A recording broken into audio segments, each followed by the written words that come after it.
어느덧 시간이 훌쩍 흘러서 1년이 되었습니다. 처음 사고를 접하고 뉴스에서 이렇게 들었을 때 방송에서 전하는 뉴스를 곧대로 믿었습니다. 참 어리석었던 것 같습니다. 그렇게 믿었었지만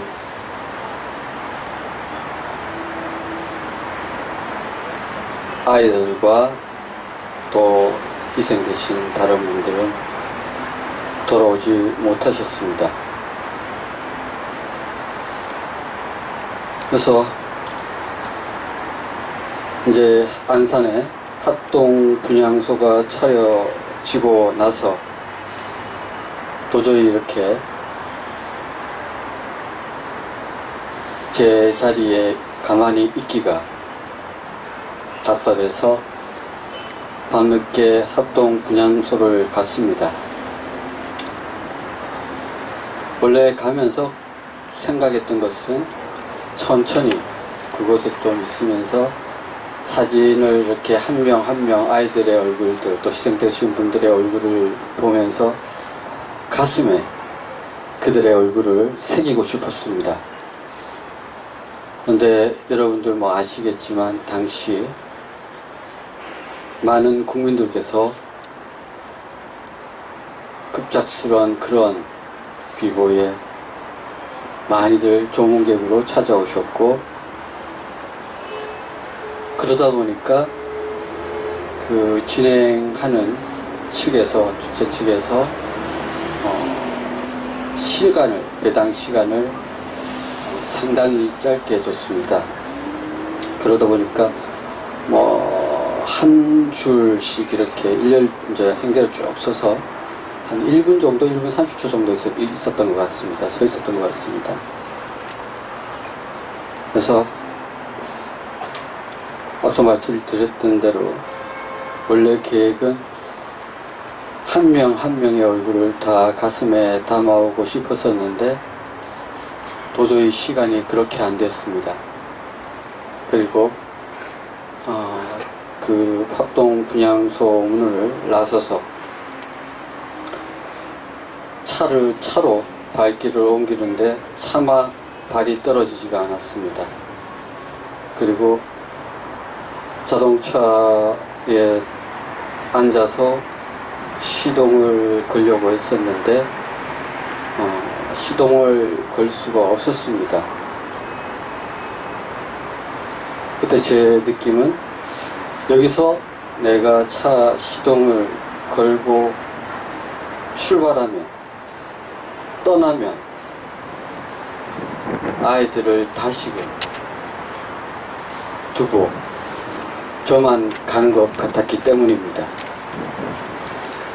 그래서 한참을 차 안에서 이렇게 우두커니 앉았던 기억이 있습니다. 그랬던 것이 벌써 1년이 다 되어 갑니다. 그동안 우리 사회 안에서 또 종교계 내에서도 특히나 우리 교회 내에서도 세월호 참사와 관련해서 각기 다른 목소리들이 나왔고 또 지금도 그러하기는 마찬가지입니다. 참사 이후 정부는 지금까지 줄곧 유가족과 국민들의 적극적인 진상파악 요구에 일관되게 소극적인 태도로 임해왔습니다. 그들은 다름 아닌 국민을 위해 일한다는 명분하에 국민의 세금으로 녹을 받는 국가 공무원들입니다. 또 정치권에 있는 수많은 정치인들도 유권자들의 목소리를 대변해 달라는 대다수의 유권자들의 요구를 외면하고 있는 듯한 모습을 보입니다. 또 이런 정부와 뜻을 함께하는 많은 단체들, 방송들, 심지어 종교계 인사들까지도 세월호 참사와 관련해 공정하고 진실된 진상 파악을 정부에게 요구하기보다는 오히려 정부가 내놓는 여러 선전 내용들을 그대로 수용하고 또 받아들이기를 주장한 것 같습니다. 이는 결국 참사로 희생된 수많은 영혼들을 다시금 희생시키는 것이고 슬픔에 찬 유가족분들을 기만하는 행위일 수 있습니다. 이러한 시대에 과연 우리는 어디에 서 있어야 하는지 생각해 봅니다. 또 우리는 어떠한 소리를 내어야 할지 고민해 봅니다. 참으로 쉽지 않은 상황이고 하느님의 지혜가 필요한 때입니다. 그런데 오늘 독서의 말씀은 놀랍게도 이러한 상황에 놓여있는 저에게 지금 이 순간 어떠한 모습으로 서야 할지 또 어떠한 소리를 내어야 할지 다시금 생각해보게끔 하지 않나 싶습니다. 과연 무엇이 진정으로 하느님의 뜻에 맞는지 생각하게 됩니다. 아시다시피 오늘 독서의 주인공은 예언자 예레미야입니다. 그는 야훼 하느님과 맺은 계약을 어기고 우상 숭배와 악행을 일삼는 이스라엘 백성에게 하느님의 심판이 다가왔음을 경고하고 질책한 예언자였습니다. 그는 이스라엘을 향해 외쳤습니다.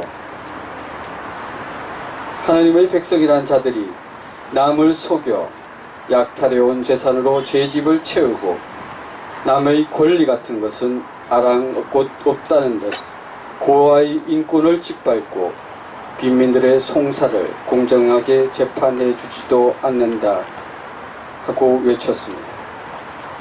그는 또 이러한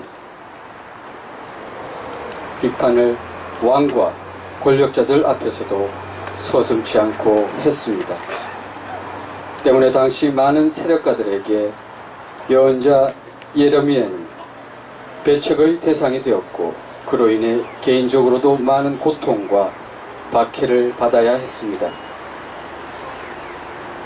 그는 특히 성전에서 예배만 드리면 그 어떤 위협에서도 보호받을 수 있다는 당시의 그릇된 신앙을 질책하면서 성전에 머무는 것만으로는 구원의 담보가 될 수 없으니 하루빨리 올바른 생활 태도와 마음으로부터 우러나오는 예배의 자세를 갖추라고 촉구했습니다.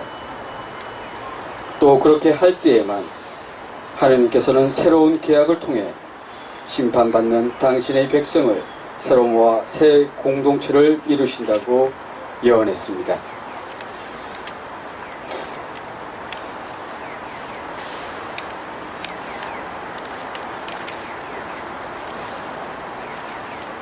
이처럼 예언자 예레미야는 왕과 지도자들이 행하는 예배, 그들이 말하는 법과 정의가 아닌 하나님의 편에서의 법과 정의, 하나님이 바라시는 참된 예배에 대해 이야기했던 것입니다.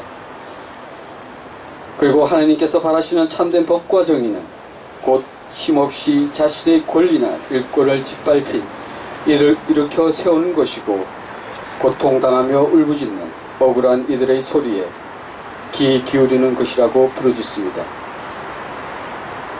지금 대한민국은 안팎으로 많은 문제를 갖고 진통을 겪고 있습니다. 이때 무엇보다 시급한 것은 국민의 요구에 진실되고 성실하게 임하는 정부의 자세가 아닌가 싶습니다. 지금 대한민국은 나이 어린 학생들이 차가운 바다에서 희생되었었고 부정선거와 부당한 해고가 판을 치고 차디찬 골방에서 새 모녀가 죽어가는 이 상황에서 경제 성장률이니 주가 하락이니 다시금 잊고 앞을 향해 달려가자는 이야기들만 하고 있습니다. 과연 이러한 얘기들이 얼마만큼 국민들의 공감을 얻을 수 있을지 의문입니다. 교종 프란치스코는 복음의 기쁨에서 피력합니다. 한쪽에서는 고통과 굶주림에 시달리는 사람이 있는데도 태연하게 음식이 버려지고 있는 현실입니다. 알게 모르게 우리는 다른 이들의 고통과 절규 앞에서 함께 아파할 줄 모르고 다른 이들의 고통 앞에서도 눈물을 흘리지 않으면 그들을 도울 필요마저 느끼지 못하게 되었습니다. 그리고 이 모든 것이 마치 다른 누군가의 책임이지 우리 자신의 책임이 아니라고 생각하고 있는지 않는가 싶습니다. 라고 했습니다. 2차 바티칸 공회는 그리스도의 예언직을 일컬어 하느님의 정의 선포라고 했습니다. 하느님의 기준과 시각으로 세상에서 하느님을 증거하는 것이라고 했습니다. 이는 지금 이 순간 그리스도 예언직에 불림받은 이로서 회피할 수 없는 사명입니다. 일찍이 예레미야는 저는 아이라서 말을 할 줄 모릅니다 라고 했을 때 야훼 하느님께서는 저는 아이입니다 라고 말하지 마라. 너는 내가 보내면 누구에게나 가야 하고 내가 명령하는 것이면 무엇이나 말해야 한다. 이제 내가 너의 입에 내 말을 담아준다 라고 하셨습니다.